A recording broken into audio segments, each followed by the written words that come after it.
Өсгөрөө би ууралт ингээд миний уур хөрөөд идэг өсөд эхлэхээр ууралж эхэлдэг ингэдэг тогшин ашиуртай болт гэдэг чинь нэг байглаас өгдөд байгаа зүйл биш үү? Бас андуурагдаж шүү дээ. Тэгээд нөгөө нэг бас хоол хоорондын зай хитрхи холдоод эхлэн штэ. Өглөөнийхэн цаг магадгүй ажлын онцлогоос хамаарат бид нар нэг 7 цагийн үед уулаа гэж бодоход өдөржингөө гадуур явж байгаа өдрийн хоол хоорондын цай холдцохоор маш их өссөн мэдрэмж авна. Тэнгүүтлээсээ хүн яах вэ? Цадгахын тулд хооллоод эхэлчихдэг гэсэн. Сайн байцгаана хүмүүс үзэгчдээ сонсогчдоо та бүхэндээ энэ өдрийн мэндийг хүргэе. За ганцхан миний хөтлөг өргөдөг өөрчлөлт нэртэй подкастын ээлж дугаарын зочноор за хоол зүйч хонгороо маань хүргэж ирсэн байгаа. Ингээд урилгыг хүлээж авч хүрэлцээр сонгорзолтой баярлалаа. За та бүхэнд бас намайг урьж оролцуулсанд баярлалаа.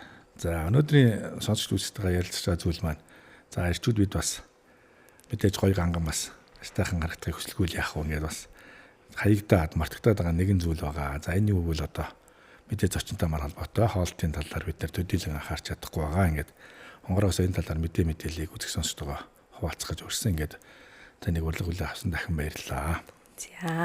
За хонгороо маань өөрийнхөө талаар үзэх сонсогчд маань давч танилцуулах уу? Хаанч төрж өсөв? Айлын хэд охин? Сургууль соёлоо хаанд өсөв? Би айлын бага охин. За 2 хүүхэдтэй айлын бага гэсэн үг. Улаанбаатар хотод өсөж төрсөн. Хоол зүйч бол миний 3 дахь мэргэжил байгаа. Тэгээ хамгийн сүүлд яг нэг хүн өөрийнхөө юу дуртай вэ гэдгийг нэг эрэлт хайгуул хийж явж байгаад ер нь нийгмийн чиглэлийн ажил хий. Тэр нь хүн байгаа цагт хоол оршин байх юм чинь хоолоор дамжуулаад хүмүүсийн эрүүл мэндэд нь үйлчлэе гэдэг бодлын хүрээнд хоол зүйч гэдэг мэргэжлийг сонгосон. Тэгээ үндсэн мэргэжил болохоор ямар мэргэжилтэй? Үндсэн анхны маань мэргэжил болохоор компьютерийн систем хамгааллын инженер мэргэжлийг ГТМ-с төгсөөд тэгээд дараа нь болохоор санхүү эдийн засгийн их сургуулийг Нэгтлэн бодох бүртгэл мэргэжлээр төгсөөд тэгээд дараа нь хоол зүйчээр ШТС-ийн үйлдвэр технологийн сургуулийг төгссөн. За цагийг бол айхтар үр дүнтэй ашигтай өөртөө ингэж үрдэмжтэйгээр маш амжилттай дүүргэж одоо олон сургуулийг төгсөж амжсан байна шүү дээ. Залуу хүн ихт мундаг байна. За баяр хүргье. За өнөөдөр чинь бас дэлхийн эрэгтэйчүүд эрхийг хамгаалах өдөр юм байна. Зөв. 1999 оноос тэмдэглэдэг болсон юм байна. Ийм өдөртэй. Ингээд энийг өнөөдөр мэдж авлаа. Бас нэг юм өдрөө тийм шүү дээ. Би бас мэдэж авлаа. Тий. Эмэгтэйчүүд эрхийг хамгаалах өдөр гэж байдаг шүү дээ. Хүүхдийн эрхийг хамгаалах өдөр гэдэг. За бидний эрхийг бас хамгаалдаг юм байна. За энэ хүрээнд бас бид нар яаж хамгийн наад захын хамгаалалт бид нар өөрсөндөө яаж анхаарах вэ гэдэг зүйл маань сайн нэвтрүүлгийнхэнд хэлсэнчлэн эрчүүд маань хоолн дээр төдийлөн анхаарч чадахгүй байна. Нөгөө цовын дээр цагаан ээж угаал. Тэгэл нөгөө буузан дээрээ сүтээ цагаан ээж угаал ингэ маягаар байна. Өглөө гарахдаа бид бол гүмдсэндээ хоол амждаггүй, хоолдгоо. Тэгээд өдөр ингээд гинтл нэг өлсөөл ингээд нэг стресстэй эхлэхээр юм мэдэх төр хүсэл төрж идэг. Ийм маягаар ингээд эхэлж байна да бидний үйл ажиллагаа. За эрчүүд ер нь хоолн дээр хэр анхаарал хандуулдаг гэж та ер нь анзаарж байна. За яг ер нь яг түрүүний яг таны хэлсэн зүйлүүд бол яг ялтчгүй гардаг, харагддаг. Тэгээд бас энэ эрчүүдийн хоолтын хэм маяг нь за ганц би юу, хитэн настай вэ? Тэг гэр бүлтэй юу гэдгээс хамаарат бас ингээд насны хязгаараас хамаарат нэг ялгаатай харагдаад ах шиг байгаа. Магадгүй гэр бүлтэй за эхнэр нь яг хоол ундыг зохицуулж бэлддэг залуу те эрчүүд мэн бол харьцангуй гайгүй хоолтондоо ингээд анхаараа явцдаг байж болж байгаа. Ганц би ч юм уу те эсвэл ажил амьдралын хэм маягаас хамаарат бас хоолтын сонголт гарч ирээд байгаа. Тэгээд ялтчгүй эсвэл нөө яарад өглөө цай уудаггүй асуудал бол нийтлэг эрэгтэй, эмэгтэй, хүүхэд гэлтэхгүй бүх насныханд ажиглагдаад байна. За хоёрдугаарт нь яг хоол алгасаад явж байгаад ажил нөө амьдралаа авч явах гээд явж байгаад оройн нь огцом их иддэг асуудал бол яалтчгүй байгаад. Тэгээд монголчуудын хувьд нэг үндэсний онцлог нэг хоолны дээжийг бас нэг эрчүүдтэй авч өгдөг нь бас нэг хоолны нэг асуудал юм шиг харагдаад идэг. Яг тэгдэг. Энд эрчүүд бид нарцсандээ ер нь мах ихтэй хоолыг л ер нь аштай хоол гэж боддог шин. Махгүй хоолыг ер нь бол хачирл гэж ойлгодог шин. Тийм. Тэгээд бас монголчуудын хувьд нэг байдаг зүйл нь эрчүүд төдийлөн одоо бол залуучууд харьцангуй гайгуулж байгаа ногооны хэрэглээ харьцангуй бага байдаг. Ер нь л мах, гурил те цувин, бууз, чансан мах, өшөө юу ах вэ? Ер нь тиймэрхүү нэг юм бүхэл нэг юм их хүнд хоолыг нөгөө ногооны хачиргүйгээр идэх гэдэг. Тэр нь өөрөө бас эрүүл мэндийн хувьд асуудал үүсгэх нэг чиг хандлага болоод идэв. гэж хараад байна. Бид нар чинь амьдрал дээр ер нь бол бүхэл мах одоо өөрөөсөө хэлсэнчлэн сая тийм хүнд хоол идчихвэл тэрийг их эрүүл саруул байна. Их амин дэмиг аягүй сайн авч байгаа гэж ойлгодог байхгүй юу. Тэгээд түрүү хэлсэнчлэн бас салаад одоо будаа нэг тийм маягийн хоол нь биднэрт бол хачир маягийн тийм ойлголттой явдаг шүү дээ. Тэрний алдчихгүй нөгөө бага наснаасаа угаасаа нөгөө олон жил хэм маягаар хэрэглээд дадчихаар ингээд суурьшмал яг өөрийнх нь ойлголт шиг биднэрт ингээд суучаад байгаа байхгүй. Ёстой юм шиг. Тийм. Уул нь бол үгүй шүү дээ. Тийм. Уул нь бол эрэгтэй ч вэ, эмэгтэй ч вэ ялгаагүй те яг нөгөө нэг тэнцвэртэй хоолтын хэм маягийг мөрдөж явах зохистой байгаа байхгүй юу. Гэтэл тэр нэг жоохон алдагдаад байдаг. Энгүүтлээсээ манай эрэгтэйчүүдэд бас нэг анзаарагддаг зүйл нь эхнэрүүд бол нэг юм тийм асуудал гарлаа гэх юм бол эмэгтэйчүүд ч юм уу шууд эмнэлэгт очиод адаглаад нэг хүүхэд төрүүлэх гээд бие бэлтгэж гэдэг ч юм уу эмнэлэгт их үзүүлээд урьсан сэргийлэх шинжилгээ хийгээ явцдаг бол эрчүүд маань тэр байдал харьцангуй тутмаг юм шиг санагдаад байдаг. Мэдээч. Тэ. Тэгсэн ирнэ машиндаа болохоор бензин тосыг нэснэ солих хөстэй зүйлийг нь яг тухай бүрт нь хийж чаддаг шигэ өөрсдийнхөө эрүүл мэндэд хандах хандлага нь одоо ихтэй хайрцангуй бас айтайхан болж эхэлж байгаа ах. Гэхдээ бүрэн гэвэл бас жоохон үгүй багтдаг. Ер нь бол шахал шаардж ээж зайшгүй нэг юм явдсан толсон явуулж ижил очнохоос барагтаа л очихгүй. Ямар имиж мэдэхгүй угаасаа хараг. Сая харны ноостой илэрлэг гэж яваад тэн дээр бас нэг нэлээд гайгүй хамрагдах шиг боллоо. Миний одоо хүрээлэн хүмүүсийн яриагаар бол яг үндсэндээ одоо омега 3 цайр Д витамин буюу эрчүүдэд ямар шимтгий голтууд утгаж идэг талаар ойлголт байхгүй. Харин нөгөөхөө чанц одоо чулууга хайрч халааж идчихвэл нөхцлөхс ойлголттой яваад байдгийг. Яг үндэ эрчүүдийн одоо яг энэ эрүүл мэндийн хайхрамжгүй хандж байгаагаас яг үүдэлтэйгээр хоолнд бол үндэстэй ач холбогдол яг өгч чадахгүй байгаа. Тийм. Гэтэл нөгөө нэг эрчүүд чинь энэ амьдрал тэг гэр орон үр хөвгтөө авч хамгийн чухал хариуцлагатай ажлыг хийгээд байгаа шүү дээ. Бүх зүйлээ л ер нь бол гэр бүлийнхээ төлөө аж ахуйн амьдралаа сайжруулахын төлөө л энэ их завгүй ажиллаад идэг. Тэг бие нь байхгүй болчвол тэрийг яаж үйл хэргийг үргэлжлүүлэх юм те. Тэгэхээр яалтчгүй өөрийнхөө биед маш сайн анхаарал хандуулж ээж олон жил хайртай дотны хүмүүстэйг хамт байх юм чинь хин нэг хүнээс дутахгүйгээр биедээ маш сайн анхаарах хэрэгтэй гэж хараад байна. Ялангуяа хоолтон дээр. Тийм хоолтон дээр. Ер нь бол бид нар юу нөх вэ одоо гадуур тургүйж яваад гадуур хоолт айгүйх байдаг. Эрчүүд. Тэгээд ялангуяа нөгөө цойвонга шаарсан хуурсан төмсөө ч юм уу махаа ингээл бас захиалдаг бүгэл хоолоо. Тэгэхээр энэ гадуур явж байгаа хоолтон дээр анхаарахгүй ингэж цаг нар хамаагүй хоолж шүү дээ бид нар. Энэ дээр бас тостой зүйлээ багасгах ёстой юу, эсгэх ёстой юу эсвэл жоохон сонголтын дээр анхаарах ёстой байдаг. Тийм. Яалтчгүй л нэгэнт ажил амьдралын хэм маягаас хамаарад бид нар гадуур хооллож байгаа юм чинь тэр хоолыг зохицуулж л идэх гэсэн үг. Магадгүй сонголтондоо анхаарч болно. Гэхдээ цөөвөн идлээ гэж бодоход цөөвөнгийнх нь орцыг нь харж болно гэсэн үг. Дан гурил будаа байна уу? Ногоогоор баяжуулсан байна уу? Эсвэл хажууд нь ногооны хачир авах уу үгүй юу гэдг нь өөрөө сонголт. Тэгээд цөөвөн дээр ногооны хачир ороод ирчих юм бол энэ тэнцвэртэй хоолны хэм маяг руу тохио орчихно гэсэн. Бид нар нөгөө хоолныхоо хэм маяг орс найрлагыг нь жоохон өөрчлөхөд тэнцвэртэй хоол руу орчдөг гэсэн. Магадгүй сайхан өхрийн хаврагтай ч юм уу их ажил амжуулаа явж байгаа юм чи ачаал их авч байгаа гэж бодоод сайхан чансан махц авч болно. Хажууд нь даршилсан байцаа гэдэг ч юм. Ялангуяа одоо нөө өвлийн цагт яг шинэ ногооны сонголт бага байлаа гэж бодоход монголчуудын хувьд түгээмэл хэрэгэлдэг олдоц ихтэй хүнсний бүтээгдэхүүн нь бүрэнхий байцаа байдаг. Байцаагаа даршилчхад тэр маань өөрөө эслэгээр пробиотикоор баялаг болчихдог байхгүй. Тэгээ махтай хамгийн сайн зөгцдөг. Тэнгүүд махаа идэж болно. Махтайгаа хамт ногоог л хажууд нь хачирлаж.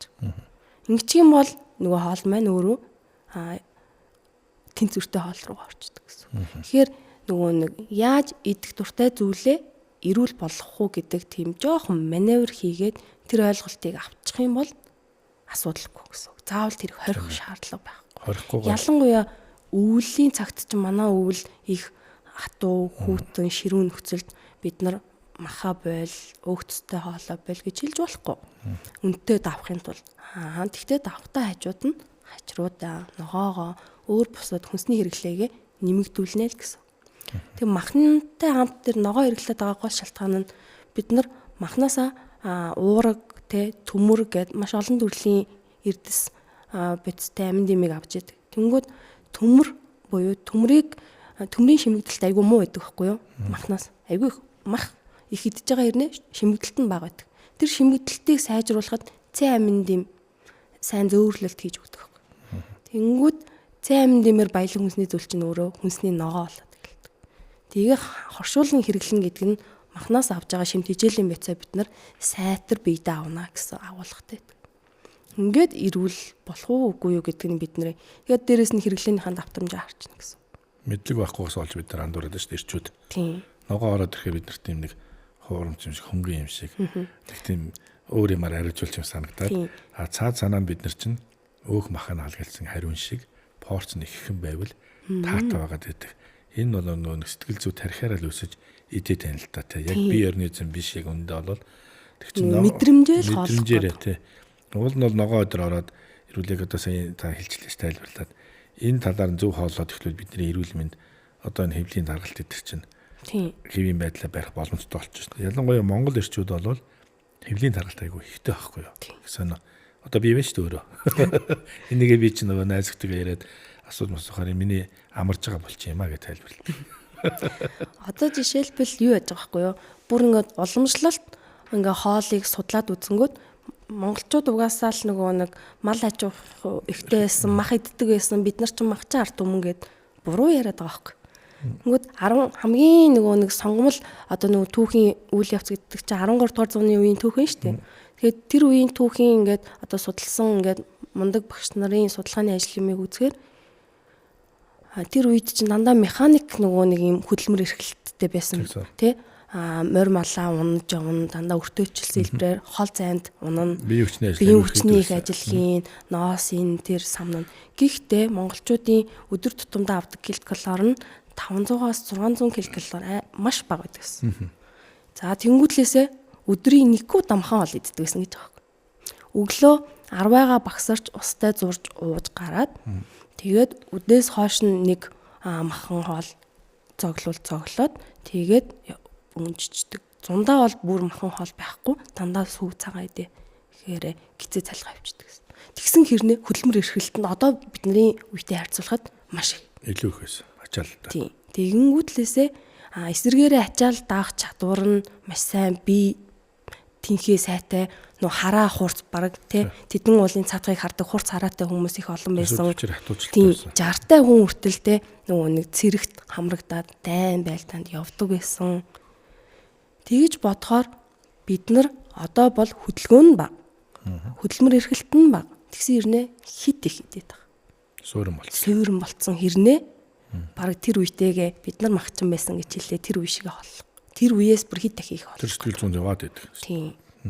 Тэгэхээр нөгөө нэг монголчуудын тэр үеийн хоолтыг дүгнэхээр нөгөө нэг юу ядагсан. Харсан бол эдсэн бол цадсан гэдэг тийм философи гэх юм уу та байсан юм бэл. Тэгэхээр нөгөө нэг айгүй тийм бие цатгахаас илүү сэтгэлээ цатгаад сурцсан. Тийм байна. Одоо болохоор бид нар хүнс их олон болох тусмаа сэтгэл цатгаа болж байна. Хотоод нь цадсан дохио ирэхээс өмнө бид нар даруй бараг 2 дахин их хоол идээд байгаа гэсэн. Яг үнэ. Одоо ирчүүд бид нар чинь юу хонох гişрийн дээр хоол өрөөтэй одоо хоололж байлаа гэхэд дараагийн хоолоо бодчихдог байхгүй. Эхний хоол ирсэн хоолж шүү дээ одоо хонгороотой ч юм уу ингээд бусад хүмүүстэй ингээд идэж яхад энгийн нөхцөлч гэсэн ч үү те. Дараагийн хоолоо бодож идэг шүү дээ аягүй санаа. Тэгэхээр энэ нэг сайн таны ярьсантай холбогдож шүү дээ. Тийм бид нар яг ийм хоолныхоо дуршлаа зохицуулж чадахгүй байгаа нь л бид нарын хамгийн том асуудал юм шиг харагдаад байна. Нөгөө нэг цадсан мэдрэмжээ таних чадахгүй, өлсөн мэдрэмжээ зохицуулж чадахгүй байгаа. Магадгүй нөгөө нэг энэ их стресстэй хүчин зүйлд олон зүйлийг амжуулна, олон юм хийн, арга гэрээ авч явна гэд стресстэй байгаатай холбоотойгоор энэс нөгөө нэг өсөх үе мэдрэмж ингээд таних чадахгүй. Тэгээд стресстэй байхаар нөгөө нэг хоол идэх туршил угаасаа өөрөө нэмэгдээд эхэлчихдэг. Энэтэй холбоотой нэг энэ бас юм дааврын зохицуулгууд бас явагдаад идэг. Тийм байна. Ирчүүд чинь бол энэ дээр бүр янз бүрийн тайлбартай байдаг шүү бид нэр. Өсгөрөө би ууралт ингээд миний өөр хөрөөд байдаг. Өсөд эхлэхээр ууралж эхэлдэг. Ингээд тогшин ашигтай болдог гэдэг чинь нэг байглаас өгдөд байгаа зүйл биш шүү. Бас андуурагдаж шүү. Тэгээд нөгөө нэг бас хоол хоорондын зай хитрхи холдоод эхэлнэ шүү. Өглөөнийхэн цаг магадгүй ажлын онцлогоос хамаарат бид нар нэг 7 цагийн үед уулаа гэж бодоход өдөржингөө гадуур явж байгаа өдрийн хоорондын цай холдцохоор маш их өссөн мэдрэмж авна. Тэнгүүтлээсээ хүн яах вэ? Цадгахын тулд хооллоод эхэлчихдэг гэсэн. Цадгахын тулд хооллоод эхэлнэ гэдэг нь нэг дор их хэмжээтэй. Ууг нь бол ходоодонд хоол орж ирэнгүүт ходоод сунна. Сунангууд ходоод суналтын рецептор ажиллаад тэнгүүлээсээ тархи руу дохио өгөх хэрэгтэй байхгүй юу? Тархин дохио очино. Би дүүрж шүү, цадж шүү гэх. Тэр дохио нь юу яадаг 20 минутын дараа авчдаг. Тэнгүүд бид нар нөгөө 20 минутаас өмнө айл гэжэний нэг порцаа эдснээ дахиад цадсангүй нэмээ нөгөө нэг тушин шог дээр гардаг шиг те. Цөөн идчихэд банштай цай, баншин идэ цайг нь уучих гэдэг шиг. Их хэмжээтэй нөгөө дохио ирэхээс өмнө маш их хэмжээний хоол оруулждаг. Тэгээ энд нөгөө нэг хоолтын хэм маяг чинь ингээд удаан хугацаанд үргэлжлээд ахаар би угаасаа ингэх ёстой юм шиг болоод тэгээ ходоод маань өөрөө сунаад эхэлж байгаа. Тэгэл одоо сайн ярьж байгаа хэвлийн таргалт.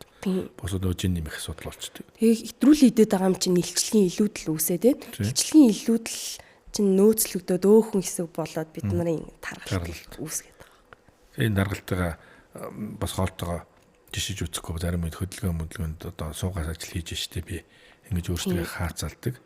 Тэгээд баяр ёслох хөнгүүд гинт турах хувцандаа багтах юм үйл ажиллагаа явагдаад хүчээр өөрийгөө сойж эхэлдэг. Одоо ялангуяа шинэ жилийн баяр төгсөж байна. Палаачнда багтна, костюмжигта багтна гэд хүчээр сойгоод өөрийгөө амар ядалтанд оруулчихдаг. Тэнгүүд яг тэр хэрэгцээ байгаа учраас нөгөө нийгэмдэр тэр хэрэгцээн дээр нь тулгуурлаад маркетингууд явж эхэлдэг гэсэн. Сарын дотор таныг тэдэн кил тураана, бэлхүүсээр нь тэдэн сантиметр нарийсгана гэх. Тийм цай байна. Тийм цай эсвэл маш гаралтай бүтээгдэхүүн рекламахаас гадна зарим нэгэн байдлаар нөгөө нэг юм хөтөлбөр зарлангуудлаасаа огт тасгал хийдгүйсэн хүнийг нэг сар нүдчихдээ.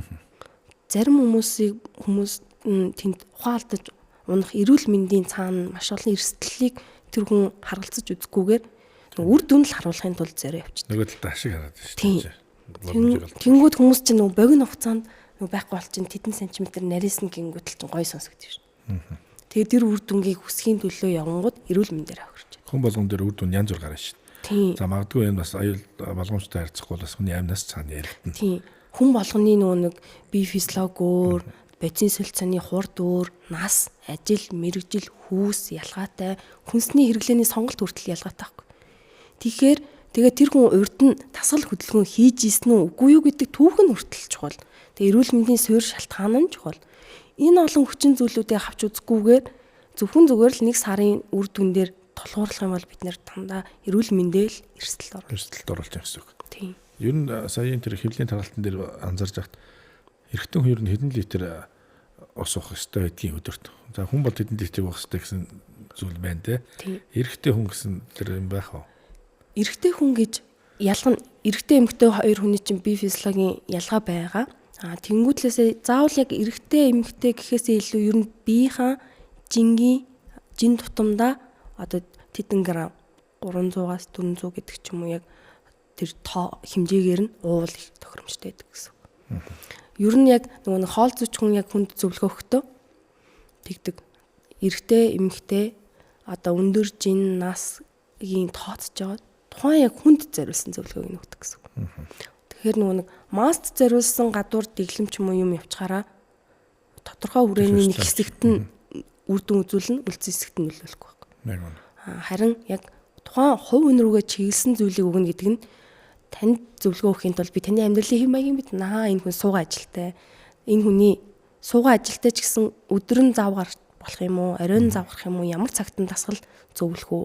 Тэгээд огт дасгалын түүхгүй хүнд ямар дасгал их л зөвлөх үү? За хоолтын хэм маяг иддэг хоол хүнсэнд нь тохируулаад яаж зөвлөгөө өгөх үү гэдэг нь гарч ирдэг гэсэн. Тэгэхгүй танд тис хүндлэн би өөрийнхөө иддэг зүйлийг зөвлөх юм бол тэр хоолны хэм маяг дэглэм үр дүнгээ өгөхгүй л гэсэн. Тийм байна.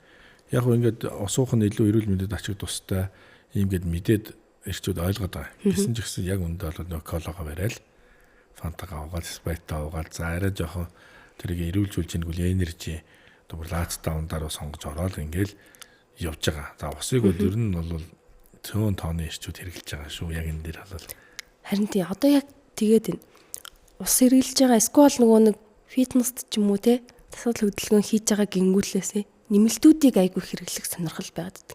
Тэрийг хэрэглэх юм бол илүү их үр дүн өгөх юм шиг.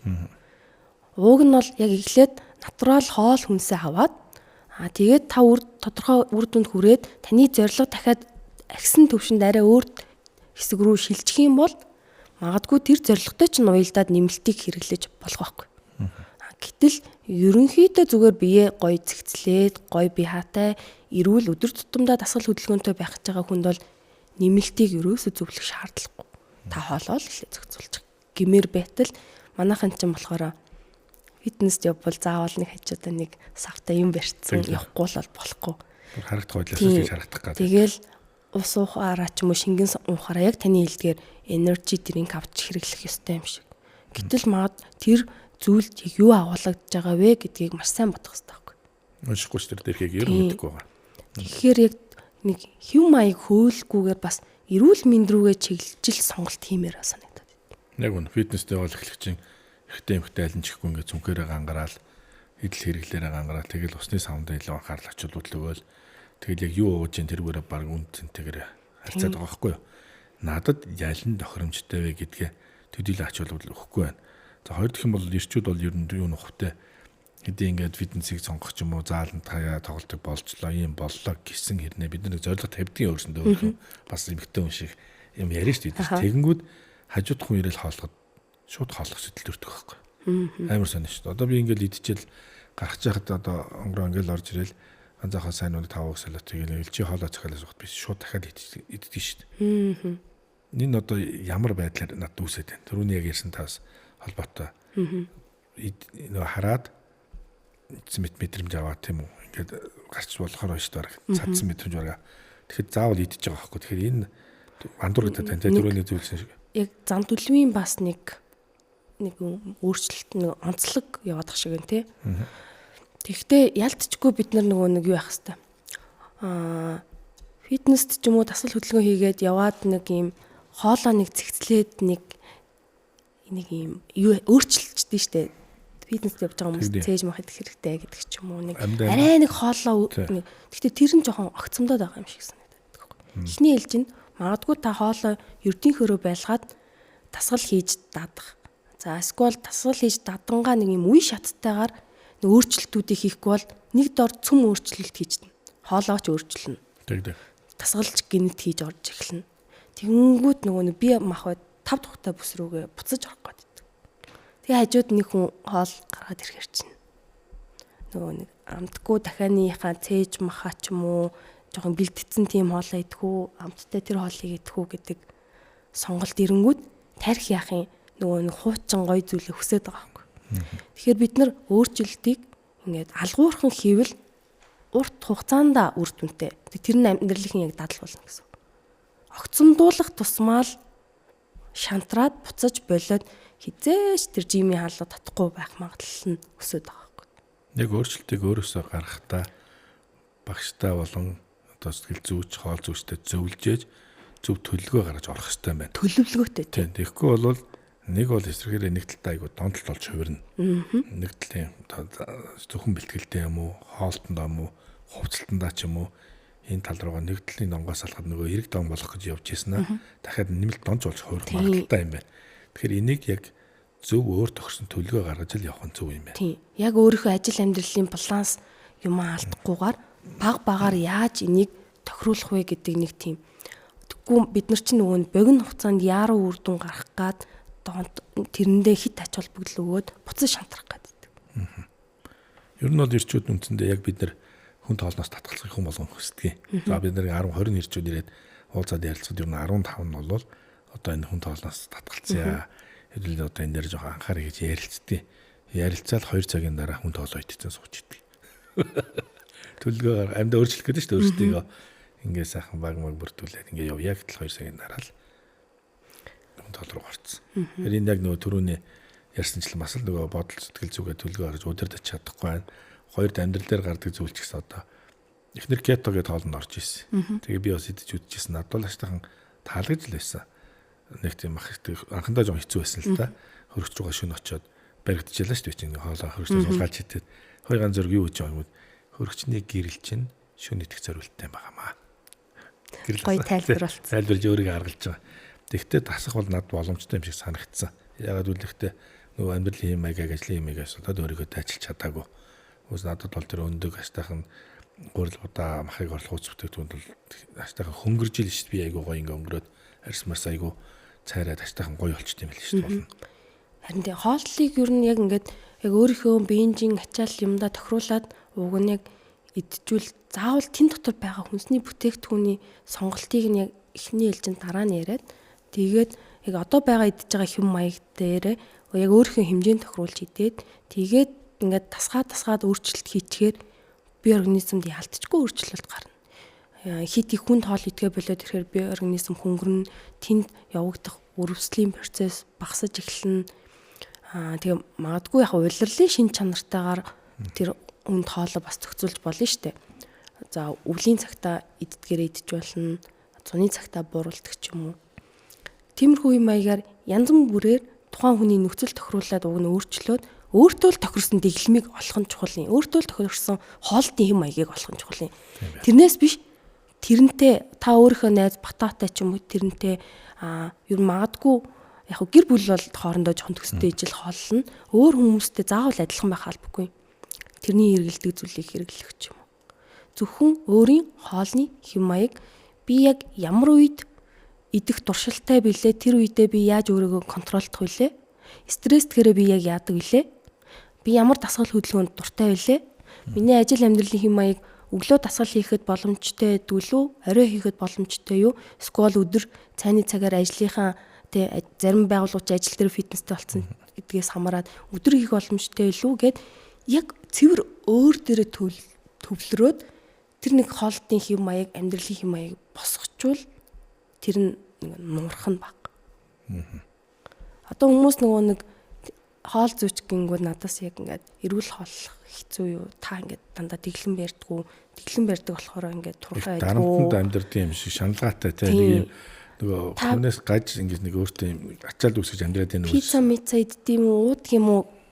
Бүгдийг хэрэглэн штэ. Тэр чинь идэж уун. Надад бол ямар ч хоолны дэглэм гэж байх. Би хүссэн зүйлээ. Гэхдээ би яавал таргалдаг вэ? Одоо ингээд жин дээр зогсохгүйгээр би за миний жин тит байгаа. Нэг жоохон нэмэгдвүү, жоохон буурч уу гэдгийг өөрөө мэдэрдэг болсон. Тэр өөрийгөө л мэдэрдэг. Тэгэл за би нэг ингүүл таргалдаг, ингүүл турдаг, стресс тэр ийм мэдэх дуртай.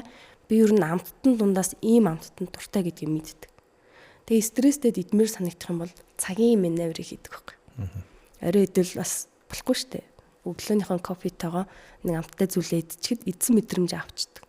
Тэгээ мэдрэмжтэйг ажиллаад сурчхаар их амар байгаад. Тэгэхээр нөгөө нэг ирчүүд их олон зүйлийг хамарч нөгөө нэг ирчүүдийн яг тарих нэг олон зүйлийг өргөн цар хүрээтэйгээр хардаг тийм томоор хардаг. Эмэгтэйчүүд жижиг деталь үйлдэлүүдийг харж байхад эрэгтэйчүүд тэднийг багтаага томоор хараад нь штэ. Тэнд чин гэр бүлийн тийм энэ болгоныг яг баланстай авч яван зохицуулна гэд. Тэнгүүд тэр болгоно нь өөрсөнд нь маш их юм тодорхой хэмжээнд мэддэггүйгээр стресс ч юм уу зүйл үүсгэж идэг. Тэгээд тэр их хариуцлагын ард гарахын тулд тэр стрессийг даван туулахын тулд магадгүй яг өөртөөгөө яг эмэгтэй хүмүүс ингээд тэмцдэг шиг тэмцэж амжихгүйгээр стрессээ тайлахын тулд тэр тайлж байгаа хэм маяг нь найз нөхдөдөө суухтаа яг гоё идчихдэг ч юм уу. Нэг уучдаг. Хэм маягаар илрээд идэг гэж магадгүй. Хүнд хэлэхдээ бол бид нар найз айгу баг иддэг болсон шүү дээ ярьдаг.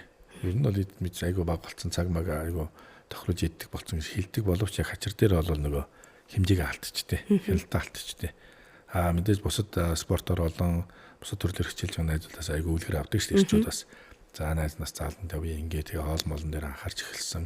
Эхнэр бас юм хөнгө хоол бэлтэж өгдөг тэргээд яриад энийг нэг удаан хэрэгжүүлж чаддгүй. Үндсэндээ нэг ихэнх ирчүүд бол нэг 7 хоног за нэг 10 хоног барайл тэгэл үг нь бол амнаас нь гараад багасгсан үр дүнтэй болж байгаа тэгсэн гээд байдаг боловч яг хэрэглийн дээр хэмжээг алдчих чаддаг байхгүй. Тэгэхээр нөгөө сатаарах өөр хүчин зүйлүүд их байгаад байдаг байхгүй.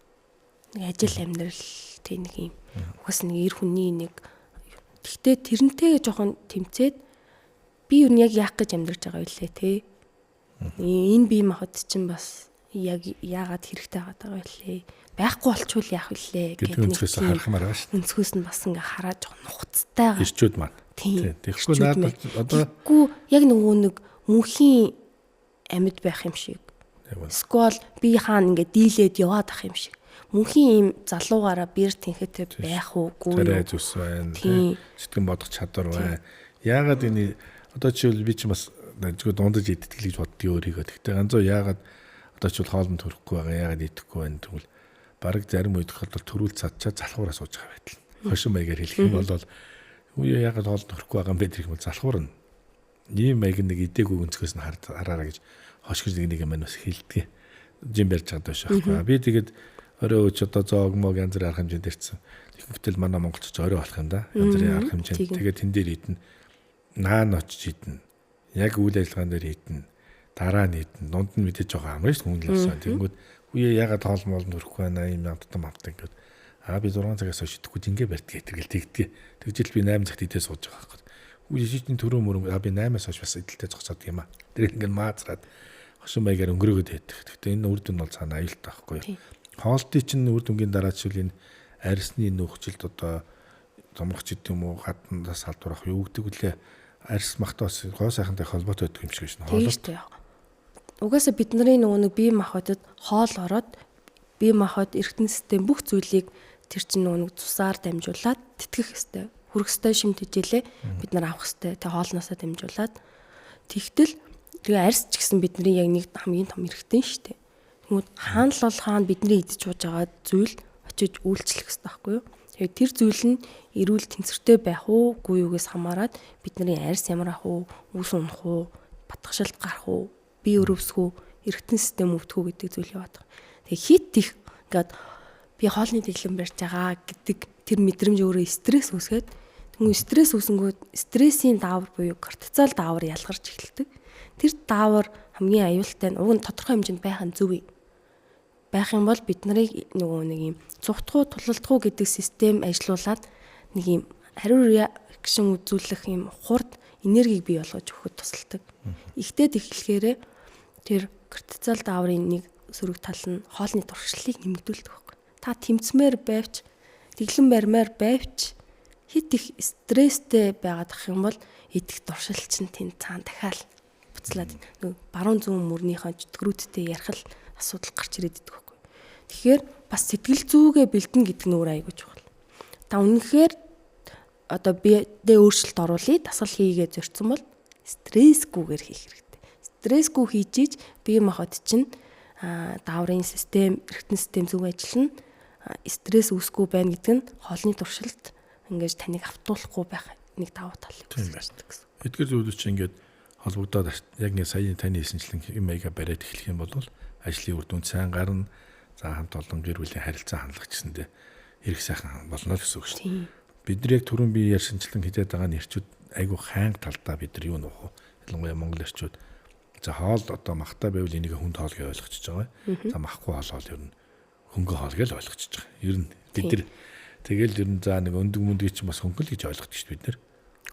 Хөнгө хоолндоо гэж бодчихно бид нар бол харагдах байдлаас хүртэж байгаа байдлаас за махтай их ах хүн шиг өөх тостой байвал жоох хүн төвтөр хоолоо гэж ярина. Гэвч бид тэр өнөөдрийн уулзалт ярьцлагч гэсэн эрчүүдийг хамгаалах өдрөөр таарлаа. За онгороо маань бол бас бүхэл насны хүмүүст хүүхэд багчуудаас эхлээд бүх насны хүмүүст хоол зүүн зөвлөгөө өгч явдаг баярлдаг. Нэгэн үе бол энэ хоолтын талаар баг амтаа болгон толгой ярьж эхэлж ийсэн. Ингээд миний ажиллаж байгаагаар бол цаг хугацааны хувьд бол ингээд шигшүүргээрээ үлдээд яг чадамжтай юм хоол зүүн талбарын хүмүүс нь үлдээд одоо яг энэ Монголд үйл ажиллагаагаа явуулах болно те ярилцаад ингээд зөвлөгөө өгөө явдаг юм яриач хардаг. Нэг үе бол маш их оролцож янз бүрийн бүтээгдэхүүн сурталчлах би одоо санал болгох төрөйд явдаг байсан. Одоо л үнэхээр шүүлтүүрээр цөөхөн үлдсэн байна. Хонгороотойгоо л одоо бас олон жилийн хураа ах дүүс найз нөхдөө те ингээд ер нь хоол зүүн талаар бусад хүмүүст бас нэг энэ талын мэдээлэл өгчмөр юмсан даа гэж бодож явдаг зүйлээс манай үзэгч сонсч хэлвэл. Тэгээ одоо энэ нөгөө нэг сая хоёлаа ингээл айгүй их нөгөө ирчүүдийн хооллолт ер нь ирчүүд гэлтгүй ер нь хоолтой холбоотой асуудлыг ярьлаа шүү дээ. Тэгэнгүүт насанд хүрсэн хүнийг ингээд өөрчлөлөөр танд хэцүү байгаад та ингээд бид нар ингээд насанд хүрсэн өөрсдөнтэйгөө тэмцэх маш их асуудал гараад байна. Тэгэхээр яг яах ёстой юм бэ гэх юм бол одоо та хүүхдээсээ л эхэлнэ гэсэн. Та одоо хүүтэй байлаа гэж бодоход те эрэгтэй хүмүүс за том болоод ийм асуудал надад тулгардаг би хэцүү юм байна. Тэгэхээр хүүхдээ багаас нь тэнцвэртэй хоолны хэм маяг сургаж өсгөнө гэсэн. Ингээд нөө багаас суусан дадал өөрөө ирээдүйн яг таны хоолтын хэм маягийг таны бие одоогийн байгаа таныг бүрдүүлээд өгч байгаа байхгүй. Тийм байна. Тэгэхээр та энийг өөрчлөх гэхээр танаас маш их хүчин чармайлт шаардна. Та магадгүй хүүхдээ ирээдүйд ийм асуудалтай тулгарахгүй эрүүл чирэг тэ стрессгүй ингээ ажил амьдрал дасгал хөдөлгөөнөө зохицуулаад хийчдэг бие хүн болохыг хүсэж ивэл багаас нь ногоогийн, махын яг бүх зүйлийг тэнцвэртэйгээр нь дамттай зүйлийг нь ч гэсэн өгнө. Гэхдээ тэрийг хэтрүүлэхгүй яг тэнцвэртэйгээр багаас нь хооллуулад дасгал хөдөлгөөн хийлгээд сургачих юм бол энэ маань өөрөө ирээдүйн эрүүл чирэг тэ амжилттай нэг бие хүн болоход нөлөөлдөг. Тэгэхээр хоолны хэм маяг бол бүр багаас сайн ярих юм бол бүр нөгөө хин хөвлөд байхаас ээжийн хооллолтоос эхэлдэг учраас бид бүхэн заавал нөгөө нэг ямар нэгэн асуудлын суурь шалтгааныг нь үзье гэх юм бол бүр нөгөө нэг анх тавигдаж бор хоолнд оруулж авах үеэс нь ярих хэрэгтэй гэсэн. Тэгэхээр хүн болгон эрүүл хооллох хэрэгтэй. Гэхдээ стрессгүйгээр сайхан хооллох хэрэгтэй. Тэгээ асуудлыг бүр багаас нь зөв тавиад өгчгөл хэрэгтэй гэсэн. Эрүүл Монгол хүний суурийг л тавьж өгнө. Тийм. Бүр энэ чинь дэлхийн хэмжээний асуудал яригдах юм байна. Тийм, дэлхийн хүн амын л асуудал. Ягаад гэвэл эцэг их өөрөө хүүхдийн толно гэж ярьдаг. Тэгэл бид нар нэг сурах, мэдэх, босрох тал дээр нь л анхаарал тавьдаг. Энэ хүүхдийн яг өсөлт хөгжилд ямар шатандаа юу, нүү тэнгийнхээс хоцрогдол байна уугүй юу, юу нийлүүдэд, юу даавар нь дутагдаад байна гэдэг тал дээр төдийлөн анхаардаг. Үнэхээр зайлшгүй шаардлага тулсан үед имлэгрүү л ханддаг. Хоол зүүж гэдэг ийм хүн байдаггүй, өгч мэдэхгүй, хоолндоо дурлаад байгаа юм уу, хордлого өгöd байгаа юм уу, эндээ донтоод байгааг хинч яг үндэ ялгаж мэдэхгүй байгаа. Тэгэхээр бид зайлшгүй нэг хамт хамгийн олон цагаа өнгөрөөж гэртээ байгаа учраас хүүхдүүдтэй олон хамт амьдарч байгаа хүмүүст л хэрэг нөлөөллийг үзүүлэх чухал юм байна. Ингээд гэр бүл албан байгууллага цааш тавс орны хөгжил яригдал явах юм байна зөвхөн хоолтой холбоотойгоор. Хүн амьд организм амьдарч байгаа энэ бие махбод хөдөлж байгаа үед л улс их орон ажил амжилтын үндэс явж байгаа шүү. Тэгэхээр зайлшгүй хооллолт бол бид нэр амьсгалж байгаа тохиолдолд агаармт хэрэгтэй юм а гэсэн санаал явж байна. Энэ маань өөрөө яг бүр хоол шимт хичээлийн боловсрал гэж яригддаг зүйл байхгүй. Энэ боловсралыг сайн авцсан хүн маань бие эрүүл мэндэ ирээдүйд өвдөхгүйгээр авч явах бүр чадамжтай байна гэсэн. Бид нар яг хүүхдээ тийм юм иддгүү гэл орхичдаг. Магадгүй хүүхэд нь брокколи ч юм уу ногоо иддгүү. Манай хүүхэд угаасаа иддгүү. Иддгүү юм биш. Яаж идүүлдэг болох вэ гэдэг ийм хоол шимт хичээлийн боловсралтай л болох хэрэгтэй гэсэн үг эцэг их байна гэдэг. Хоёр зэрэг ингээд мод үнцээр навчир суулгаад ургуулж эхлэхэд зөв хэм маягтай зөв хоолтой одоо мод бол сайхан цэцгэлээд ургаал дэлгэр нь жимсээ өгнө. Нөгөө мод маань одоо балдаглалд ороод буруу доондолт болон андуурлалт явагдвал хэсэг ургаал замдаа ингээл нөгөө цааш ургах боломжгүй болчихдог шүү дээ. Яг үүнтэй адилхан л шүү. Хүний бие организм дээр харах боломжтой юм шаардж байна. Тэ. За онгороо маань ер нь хоолны мэдээллийг маш юм эрх хандлагатай их одоо статистик тоо баримттай юм судалгаа ярьж залхаахгүйгээр ингээ мэдээлэл өгдөг. Баярлдаг шүү. Тэгээд түүхийн ажил төрөлд өндөрс өндөр амжилтыг хүсье. За магадгүй бас өөрчлөлт подкастыг үзэж байгаа сонсогч үзэгчд маань бас бидэнд зориулж коммент илгээхэд энэ дэлгэр дэлгэрэнгүй ярилцлага сонсъяг бол хонгороотойгоо бас өргөжлүүлэн дахин нэг дугаар оруулж ингэж дэлгэрэнгүй бүр мэдээллийг бас хүүхдээр нь эмэгтэйчүүдээр нь бас өндөр настангууд яаж хооллол зүгээр амралтаа яаж зохицуулах зүгээр ингэж нэмэлтээр бас бидний дугаар их боломжтой. Ингээд нэвтрүүлгийн урилгыг хүлээн авч хүрэлцээрсэн дүүтэй маш их баярлалаа. Амжилтыг хүсье. Шинэ оноо сайхан ухтаараа 2026 онд амжилт бүтээлээр дүүрэн байгаараа. За гэр бүлийнхэн аав ээжтэй ажлын хамт олондоо минь төргээрээ. За сонсогч үзэгчдээс ханд хэлэхүүг байна уу? Тий. Та бүхэндээ бас намайг урьж оролцуулсанд баярлалаа. Би нөгөө хоол шимт хичээлийн талаар хаана хинт хэрэгтэй юу лээ хэлж дуулгах дуртай учраас урилгыг маш гоё талархаж хүлээж авсан. Тэгээд хүмүүст хандаж хэлэхэд за таны идэж байгаа хоол хүнс таныг тодорхойлдог юм шүү. Тэгэхээр та ямар бие хаатай, ямар сэтгэл зүйтэй, тэгээ ямар гоё нөө арьс ингээд харагдах байдалтай байхыг хүсэж байна. Идэж байгаа хоолндоо л маш сайн анхаараарай гэж зөвлөмөр байна. Монгол хүмүүр эрүүл байг. Зүйтэй. Янзтай нөгөө эм витамин бэлтгэл одоо нэмэлт зүйлээр өөрийгөө өөрчлөх биш те яг өөртөө зориулагдж байгаа өөрхөн гараар бүтээж байгаа зүйлдээ илүү хайртай халамжтай анхааралтай гараа л гэж хүсэж штэ тий. За баярлалаа дүүтэй амжилт хүсье. За та бүхэнд ч гэсэн ажлын өндөр амжилтыг хүсье. За баярлалаа.